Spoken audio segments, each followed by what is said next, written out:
Hello mga kasari! Welcome sa aking YouTube channel. Ako po si Lisel Domdom, ang inyong kasari from Batangas. Welcome ulit. Ito na yung pangatlong vlog ko tungkol dito sa printer ko. Dito sa Epson L5190 at ngayon ang topic ko naman ay tungkol sa ink. Yung last topic ko, photocopy. Ayan. Sana napanood nyo para natutunan nyo. Ngayon naman, dito tayo sa ink naman mga kasari. Oh my God, lumali na sa damit ko. Ito yung aking mga ink mga kasari. Alam nyo dito sa printer, pag bago to, may libre tong original ink from Epson. So, kailangan pag bago siya, wag mo siyang papakialaman yung ink. Pero may mga nagsasabi, kung gusto mo agad pigment ink, palitan mo na agad siya ng pigment ink. Huwag mo na siyang sasalinan ng dye ink na binigay ng Epson. Kaso, ang kapalit nun, mabuboid na yung warranty mo kasi pinalitan mo yung ink ng, ng hindi original ink ng Epson. Kasi may hirapan ka kasing palitan pag inumpisahan mo doon sa dye ink. Alam nyo ang difference ng dye ink sa pigment ink. Ang dye ink, pag print mo siya sa photo paper, nag-fade siya. Nawawalan siya sa katagalan lalo pag naaarawan. Kahit nga hindi naaarawan, nag-fade eh. Kaya kung gusto mong mag-print sa photo paper at gusto mong mag-business dyan ng mga, yung mga ID picture, yung mga ganito, papakita ko sa inyo. ID picture, ayan, ako yung model dyan mga kasari. Kung gusto nyo mag-print ng ganito, to sobrang tagal ko na tong print na to, hindi pa rin siya nagbabago kasi ang ink ko ay pigment ink. Ayan mga kasari, yun ang difference ng dye ink at saka pigment ink ha. Disclaimer, hindi ako eksperto dito mga kasari. Syempre, isi-share ko sa inyo yung knowledge ko tungkol dito para naman magkaroon kayo ng kaalaman kahit papano. So, ito mga kasari, nasira to dati dahil gusto ko siyang baguhin from dye ink to pigment ink. So, nanood ako sa YouTube kung paano magpalit ng ink. So, ang gagawin daw, i-drain mo na tong tangke, uubusin mo yung laman, pati yung nasa hose, uubusin mo, ipa-flush mo yun, tatanggalin mo. So, yun ang ginawa ko. So, okay na. Tapos, nilagyan ko siya, bumili ako sa Shopee ng pigment ink na gusto ko. Yung maraming buyer, yung maraming bumili. Yun ang pinili ko. So, ang napili ko, ano bang napili ko dati? Ano bang tatak nun? May napili akong pigment ink na hindi ko na matandaan kung anong tatak ba noon. So, ipapakita ko na lang sa inyo kung anong tatak noon kung gusto nyong iwasan. Gumana naman siya ng ilang buwan. Gumana siya, nakapag-print ako, pero kalaunan, printer ko nagloko na.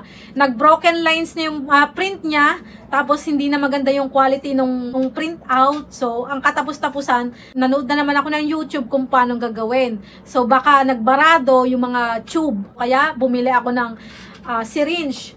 Yung ganito, ayan, bumili ako ng ganito para masuction ko.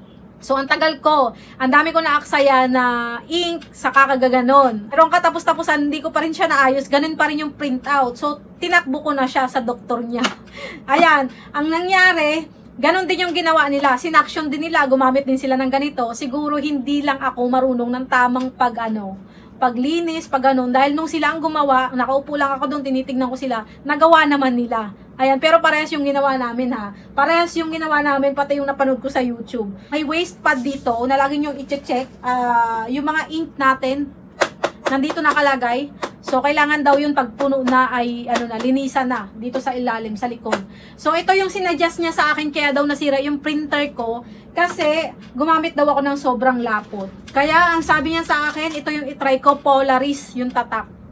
Ayan, yung link nito, ilalagay ko na lang dyan sa description box or sa comment section. Polaris, sobrang mura lang nito. Ang dami ko nang binili. Ayan, kasi may, may discount siya sa Shopee Video. Malaki yung nag-discount ko dito. Mas naka-discount ako pag maramihan. Ang binili ko. So, iba't ibang kulay siya. Kaya yan, kaya ganyan yung binili ko, iyon yung suggestion. Bakit daw ito? Kasi hindi siya sobrang lapot, pero maganda pa rin yung quality niya. Hindi pa rin siya nag-fade kahit ito yung gamitin ko. Kasi ito yung print out niya, sobrang ganda, 'di ba? Edited lang yan. Pag nagpiprint ako ng ini-edit ko muna sa Remini para makinis yung mga anik-anik ko dyan sa mukha yung mawala. Para kapanipaniwala ang ganda ng quality ng print natin. So, gumagamit ako ng application. So, yan, ito yung aking ink na ginagamit, 4 na kulay.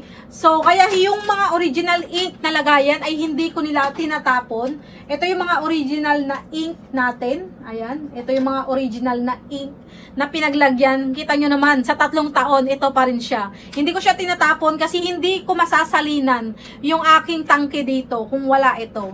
Kasi bicolor ito, mga kasari. So, itong ink, sinasaling ko dito kasi meron siyang parang ano dito puzzle na tutugma lang sa bawat kulay. So, pag pula yung kulay mo na ink, hindi mo siya mapapasok sa black. Kaya, hindi ko siya kinukuha kasi ito wala siyang ganun. Original na container o lagayan lang ang meron. So, wag nyo itapon yan mga kasari. So, ganyan. So, yan, mauubos na siya. Konti na lang yung aking ink dito. Kaya kailangan ng i-refill. Baka kasi makalikdangan natin, mahirap mapaigahan yung ating ink tank. Kailangan laging merong stock yan. Huwag nyo sa sobrahan, huwag nyo namang sobrang baba na bago nyo i-refill. Huwag nyo namang sobrang taas na i-refill kasi baka sumayad na doon sa ink pad natin. So yan mga kasari, sa nagtanong kung anong ink yung ginagamit ko dito. Ito yung ginagamit ko. Pwede siya sa plain paper, pwede siya sa photo paper. Pero tingin ko, mas malinaw yung dye ink doon sa ordinaryong paper. Mas malinaw yung dye ink kasi mas malabnaw siya. Mas kumakapit siya doon sa papel na ordinary. Unang-una kong sabak dito sa pagpiprint, doon lang muna ako sa basic, sa mga typewriting lang. Nito nang last year lang ako tumanggap ng mga photo paper kasi sobrang lakas din naman. Kasi nung nakaraan, maraming mga nagpapaprint sa akin. Yan, nag-auto shutdown siya pag hindi na siya ginagamit sa loob ng kalahating oras. Kaya tipid siya sa kuryente. Ayan, merong mga last year maraming nagpapaprint sa akin na cake topper. Kaya sinulit ko na, bumili na ako ng mga photo paper na madami. Saka ink. Ginawa ko ng pigment ink para hindi mag-fade, para naman bumalik-balik sila sa akin. Kasi doon nga tayo babalik-balikan pag maganda yung quality ng print out natin sa mga photo paper. Kasi pag nag-print out ka doon, pwede mo siyang i-display, lagyan mo siya ng frame, hindi siya mag-fade. Kasi sayang naman yung binili mo ng frame kung yung mismong picture ay mag-fade sa katagalan. So, yun mga kasari. Tapos may mga nagpapagawa din sa akin ng invitation. So, mas maganda talaga quality or maganda na yung ink na gamitin mo. Nagagamit din naman siya sa ordinaryong papel. Parehas lang naman. Ang pinagkaiba nga lang, yun nga dye ink ay yun yung original ink sana nito. Yun na lang sana yung susundan natin para wala ng proseso na tatanggalin mo muna yung ink na yun, uubusin mo muna yung laman ng tangke bago mo siya palitan ng dye ink. So yun nga lang, magpapakahirap ka. Pero kung bago yan, kung wala pang laman yung tangke ng ink mo, umpisa mo na agad sa pigment kung yun ang gusto mo. Kung may bala ka mag-photo paper print. So yun lang mga kasari, na share ko na sa inyo kung ano yung ginagamit kong pigment ink. Ayan, pigment ink para hindi mag-fade or hindi kumupas yung mga picture na ipiprint nyo. Alam nyo, ang laki na natipid ko dito kasi yung mga anak ko pag nagpapa-ID sa akin na sila nagpapaprint. Ang dami nagpapaprint sa akin. So ang singil ko doon ay murang-mura lang. Are, nandito yung aking singilan. So, yan, sa 3 2x2, tapos 4 na 1x1, 35 pesos. May mga meron akong mga layout nito na naka-save na para i-edit ko na lang. I-replace ko na lang yung mukha. Naku, nalagyan na ng ink. So, i-share ko din yun sa inyo kung paano. So, yan lang mga kasari. Salamat sa inyong panonood. Sa hindi pa nakaka-subscribe, please subscribe sa aking YouTube channel, Lizelle Domdom.